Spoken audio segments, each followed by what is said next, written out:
अगर मैं आप सभी से बोलूं कि 30 दिनों में आप अपना नेट और जेआरएफ एग्जामिनेशन क्रैक कर सकते हैं, तो क्या आप सभी मेरी बात मानेंगे?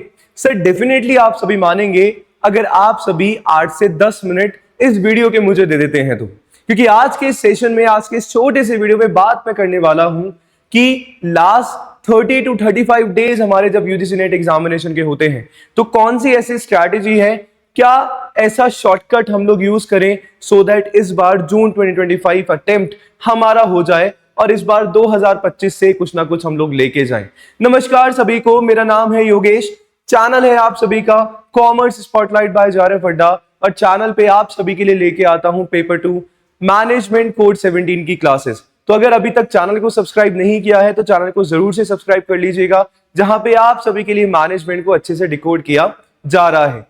तो बात हम लोग करने वाले हैं टॉपर्स स्ट्रैटेजी, और ये टॉपर्स स्ट्रैटेजी उन टॉपर्स की है जो जेआरएफ अड्डा से कहीं ना कहीं पढ़ के गए हैं और हम लोगों ने उसको यूज किया है, काम में लिया है, और बहुत सारे लोगों को कहीं ना कहीं जो है, बहुत सारे स्टूडेंट्स को इस पर्टिकुलर स्ट्रैटेजी से फायदा हुआ है। और वो कौन सी स्ट्रैटेजी है? सबसे इंपॉर्टेंट चीज जो आपको अपने इस पर्टिकुलर टाइम पे ध्यान में रखनी है, which is don't be panic, यानी कि डर के आगे जीत है। इस टाइम पे पूरा का पूरा माइंड जो है कंफ्यूज हो गया है, क्या करें क्या नहीं करें, हम प्रीवियस ईयर क्वेश्चन लगाएं या थ्योरेटिकल चीज करें, क्या कुछ नई चीज हमें पढ़नी चाहिए, क्या मेरा तो सिलेबस ही खत्म नहीं हुआ, क्या मैं करूं? ये बहुत सारे सवाल आप सभी के दिमाग में अभी चल रहे हैं। बट मैं एक बात यही बोलूंगा, डर के आगे जीत है, यानी कि पैनिक सबसे पहले तो नहीं होना है, इस डर को निकाल के फेंकना है बाहर। क्यों? क्योंकि डरोगे तो केवल केवल टाइम वेस्ट हमारा होगा, ओवर थिंकिंग आपके दिमाग में आएगी, उससे कहीं ना कहीं बच्चे डिप्रेशन में चले जाते हैं, एंग्जाइटी होती है। तो डिप्रेशन जैसा वर्ड तो बहुत बड़ा हो गया, पर कहीं ना कहीं एंग्जाइटी होना शुरू हो जाता है, जो कि नहीं करना है इस पर्टिकुलर टाइम पे। हमें समझ में नहीं आता है कि बहुत सारे स्टूडेंट्स ऐसे भी हैं, उनको ये फील होता होगा कि जल्दी जल्दी करने के चक्कर में बहुत कुछ कहीं ना कहीं छूटा भी जा रहा है। तो गाइस इतना नहीं करना है। एक चीज बता रहा हूं, क्वालिटी पे फोकस करो रादर देन क्वांटिटी। जितना आपने पढ़ा है उसको स्ट्रॉन्ग करो।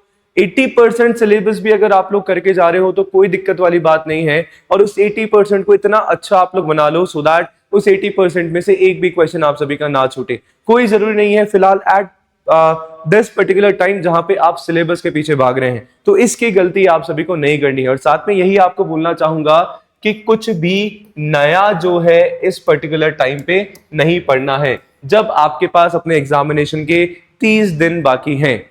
जो पुराना है उसको रिवाइज करो, मैक्सिमम रिवीजन करो। और अब रिवीजन आप सभी को कैसे करना है? रिवीजन आप लोग करेंगे, आप सभी को बनाना पड़ेगा अपना एक प्रॉपर प्लान और अपना एक प्रॉपर स्केड्यूल। पूरे दिन में हमारे पास सर 24 घंटे हैं, है ना? पूरे दिन में 24 घंटे हैं। 24 में से अगर मैं 8 आवर्स हमारे सोने के निकाल देता हूं, ठीक है, उसमें से 2 घंटे हमारे फालतू कामों के निकाल देता हूं, उसमें से अगर 1 घंटा मैं और फालतू काम के लिए निकाल देता हूं, तो 8 2 10 11, 24 में से 11 अगर मेरे पास लेस होता है, तो यानी कि मेरे पास कितने आवर्स यहाँ पे बच रहे हैं? सर मेरे पास अब बच जाते हैं 13 आवर्स। क्या मैं दे सकता हूं इस पर्टिकुलर टाइम पे? यस सर, मुझे देना पड़ेगा। 2 तरीके के स्टूडेंट्स हैं, जैसे मैं हमेशा बात करता हूं कि एक वो है जिनको लगता है कि क्या मैं 1 मंथ में जेआरएफ कर पाऊंगा क्योंकि मैंने अभी तक कुछ भी नहीं पढ़ा है। दूसरा है जिन्होंने 6-8 महीने से प्रिपरेशन कर रहे हैं और वो अभी अपने रिवीजन मोड पे हैं। तो दोनों के लिए ही यहाँ पे एक इंपॉर्टेंट चीज हो जाती है, क्योंकि लास्ट के 30 डेज आपको पढ़ना है, अपना इस जेआरएफ को, इस बार के जेआरएफ को लेना है, तो आप सभी को सर करना ही पड़ेगा। अपने 8 से 10 घंटे अपने इस यूजीसी नेट एग्जामिनेशन को देने पड़ेंगे, क्योंकि ये सारी की सारी चीजें जो चलती है, जो भी ऑब्स्टिकल्स आते हैं, शादी ब्याह, किसी की सगाई हो रही है, किसी के यहाँ खाना है, किसी के यहाँ जाना है, रिश्तेदारी निभानी है, कोई कुछ मतलब नहीं है, कोई काम नहीं आता है, पहले एग्जामिनेशन अपना है। क्योंकि पूरा का पूरा टाइम हमने पास्ट में उसको लगा दिया है, बट ये 1 महीना मैं आप सभी से बोलूंगा कि सारी चीजों को खत्म कर दो, छोड़ दो। सबसे पहले फोकस करो आखिरी के 30 दिन पे, अपने इस पर्टिकुलर एग्जामिनेशन पे। और इन सारे कामों के लिए मैंने आपको वैसे भी 11 घंटे दे दिए, जो कि इजीली आप कर सकते हो। आप अपने सोने के टाइम को थोड़ा 1 घंटा और रिड्यूस कर सकते हो if you want to do some extra things. कोई भी आपको फालतू की चीजें काम करने हैं तो बिल्कुल आप सभी कर सकते हैं। तो इतना तो टाइम हम हमारे यूजीसी नेट के एग्जामिनेशन को दे ही सकते हैं, जो कि आप सभी को बनाने वाला है असिस्टेंट प्रोफेसर फ्यूचर में। सही बात है सर, कोई बात नहीं, एग्जामिनेशन क्रैक नहीं होगा, दैट डजंट मैटर। पर हमें हमारा कर्म करने में कोई भी कमी नहीं रखनी है। सर एग्जामिनेशन क्रैक नहीं हुआ, कम से कम एक्सपीरियंस तो आप सभी को मिलेगा, कुछ ना कुछ सीखने को तो मिलेगा। और मुझे पता है कि सर जो कुछ भी हम लोग पढ़ते हैं वो कभी भी वेस्ट आप सभी का नहीं जाता है, वो इन्वेस्टमेंट ही आप सभी कर रहे हो, ना कि वेस्ट आप सभी कर रहे हो। आई होप आप सभी मेरा पॉइंट जो है समझ गए होंगे। तो किस तरीके का शेड्यूल हम लोग बना सकते हैं बच्चा, ध्यान में रखिएगा। मैं जो है इस प्रॉपर पूरे टाइम को 10 घंटों में, 10 घंटे का जो टाइम है उसको मैं 2 आवर्स के स्लॉट में मैं लिख देता हूं, है ना। स्लॉट 1 मेरा हो गया, ठीक है, एक स्लॉट 1 मेरा हो गया, स्लॉट 2 मेरा हो गया, स्लॉट 3 है, स्लॉट 4 है, स्लॉट 5 मेरे पास है 2 आवर्स का, ठीक है। मॉर्निंग में सबसे पहले हम लोग बात करते हैं सर 6 से 8 वाला स्लॉट आप देख सकते हो, फिर 9 से 11 वाला स्लॉट आप ले सकते हो, ठीक है। फिर आप लोग जो है 1 से 3 वाला स्लॉट आप ले सकते हो, फिर आप जो है 5 से 7 वाला स्लॉट ले सकते हो, और फिर उसके बाद जो है आप सभी क्या कर सकते हैं, देन 8 से 10 वाला स्लॉट आप लोग यहाँ पे ले सकते हैं। ये 5 स्लॉट आपके हैं सर, इतना टाइम टेबल बना के आप सभी को दे रहा हूं, फॉलो जरूर करना, ठीक है। अब मॉर्निंग में जो भी आपको अच्छा लगता है कि पेपर 2 पढ़ना अच्छा लग रहा है, पेपर 1 पढ़ना अच्छा लगता है, पर मेरे को लगता है कि मॉर्निंग में पेपर 2 पढ़ो जो आपका सब्जेक्ट है, सो दैट अच्छे से कॉन्सेप्ट आपके दिमाग में यहाँ पे अच्छे से घुस जाए। 9 से 11 में आप अगेन पेपर 1 ले सकते हो। पेपर 1 में लॉजिकल रीजनिंग आपने पढ़ लिया, या टीचिंग एप्टीट्यूड पढ़ लिया, कम्युनिकेशन पढ़ लिया, हायर एजुकेशन पीडी, जो अच्छे से आप समझ पा रहे हो। 1 से 3 वाले में आप जो है डीआई कॉम्प्रिहेंशन ले सकते हो, है ना, रीडिंग कॉम्प्रिहेंशन ले सकते हो, सो दैट मान लो आपको लगता है कि यार दिन में नींद आती है तो मैं थ्योरेटिकल सब्जेक्ट ना लेके मैं इस पर्टिकुलर प्रैक्टिकल सब्जेक्ट पे जा सकता हूं।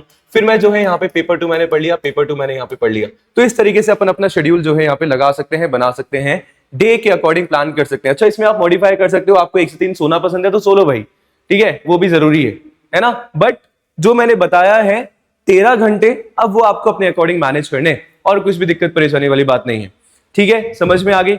अब उसके बाद आपको सर अपना पेपर 1 एंड पेपर 2 दोनों में बैलेंस तो रखना है, ये मैंने बता दिया है। अब रिवीजन हम लोग कैसे करें, रिवीजन आप लोग को करना पड़ेगा अपने प्रीवियस ईयर क्वेश्चन से। As I mention in the beginning of this particular session, I told you what, don't go for new topics right now. अभी आप सभी को न्यू टॉपिक्स पे नहीं जाना है, जितना पढ़ लिया है सफिशिएंट है, उस पे मैक्सिमम जो है फोकस करो। न्यू टॉपिक पे जाना है तो व्हाट यू कैन डू, आपको लगता है कि यार नहीं मेरा सिलेबस छूट रहा है, तो सर उसके पिछले 3 से 4 साल के प्रीवियस ईयर कर लो, और उनके टॉपिक्स को आप लोग जो है अच्छे से देख लीजिए, काफी है, सफिशिएंट है, मोर देन सफिशिएंट है फिलहाल के लिए, ठीक है। तो बाकी का रिवीजन आप सभी को कैसे प्लान करना है, रिवीजन आप लोग कैसे करेंगे सर, मॉक टेस्ट खुद का प्लान कर लीजिए 30 दिनों का, है ना, 30 दिनों का 2-2 दिन छोड़ के, सो दैट फॉर एग्जाम्पल अगर आज आप मॉक टेस्ट दे रहे हैं तो 2 दिन आपको, या बीच में 1 दिन आपके पास उस मॉक टेस्ट को एनालिसिस करने के लिए होना चाहिए कि कहां पे आपके जो है क्वेश्चंस गलत हुए हैं, और जो गलत हुए हैं उनको किस तरीके से सही किया जा सकता है, और उसका कॉन्सेप्ट क्या है। तो वो चीज कहीं ना कहीं आप सभी को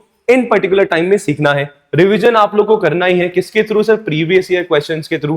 पीवाईक्यू कितने साल के करें सर, एटलीस्ट 5 साल के तो पीवाईक्यूज आप लोग करके जाए, सो दैट आप सभी को बेनिफिट मिले। और 5 सालों के प्रीवियस ईयर क्वेश्चंस करोगे तो पूरा का पूरा मैनेजमेंट का सिलेबस अपने आप सभी का कवर हो जाएगा।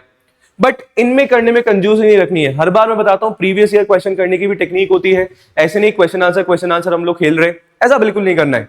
आप लोग को क्वेश्चन पढ़ना है, समझना है, उसका सोल्यूशन पे जाना है, प्लस डिटेल एक्सप्लेनेशन के साथ देखना है, और हर एक जो ऑप्शन आ रहा है उसके बारे में भी आपको पढ़ना है। और अगर कोई आंसर गलत आपका हो रहा है तो आपको जानना है कि वो पर्टिकुलर क्वेश्चन गलत क्यों हो रहा है। इन सारी चीजों के बारे में आप सभी ध्यान में रखेंगे, तभी तो मजे वाली बात है।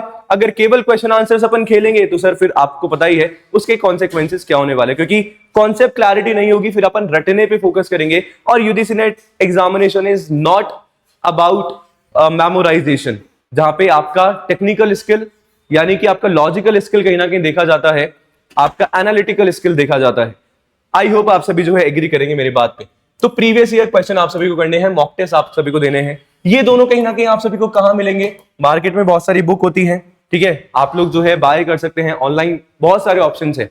एक सॉर्टेड ऑप्शन चाहिए तो सर जेआरएफ अड्डा है तो मुमकिन है, जहां पे आप सभी को मैनेजमेंट के प्रीवियस ईयर क्वेश्चंस मिल जाएंगे। इग्निशन बैच है अपने पास, जहां पे 1000 से 1200 क्वेश्चंस में करवा रहा हूं विद डिटेल वीडियो सॉल्यूशन। जो मैंने तरीका बताया है सेम वही तरीका यहाँ पे अप्लाई करके बता रहा हूं। साथ में मॉक टेस्ट अवेलेबल है टेस्ट सीरीज में, जहां पे 10 मॉक टेस्ट आप सभी को मिल जाते हैं। पेपर 1 एंड पेपर 2 के तो 1500 क्वेश्चन यहाँ पे हो गए, 1000-1200 क्वेश्चन यहाँ पे हो गए। कि सर क्या कर रहे हो आप क्या कर रहे हो, 2500 से 2700 मैनेजमेंट के क्वेश्चंस इंक्लूडिंग पेपर 1 करके जा रहे हो। कोई है नहीं जो रोक दे आपका जेआरएफ और नेट एग्जामिनेशन। सर कुछ ना कुछ तो डेफिनेटली सीख के जाओगे, ठीक है।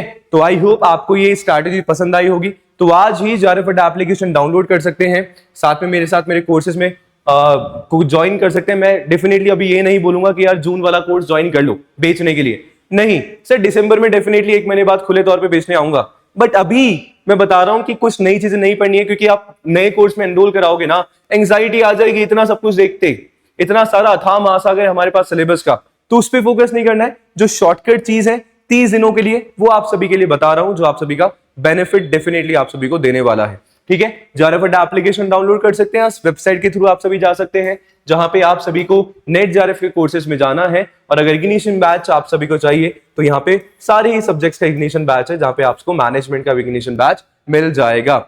आई होप सेशन आप सभी को पसंद आया होगा। आई होप आप सभी जो है स्ट्रैटेजी को फॉलो करेंगे। करते हैं तो कमेंट जरूर करिएगा, पसंद आया है तो कमेंट जरूर करिएगा, सब्सक्राइब जरूर करिएगा चैनल को, और लाइक तो बनता है। अब मिलते हैं नेक्स्ट सेशन में, जहां पे मैनेजमेंट की मैराथन आप सभी के लिए चैनल पे चल रही है। Do subscribe. धन्यवाद।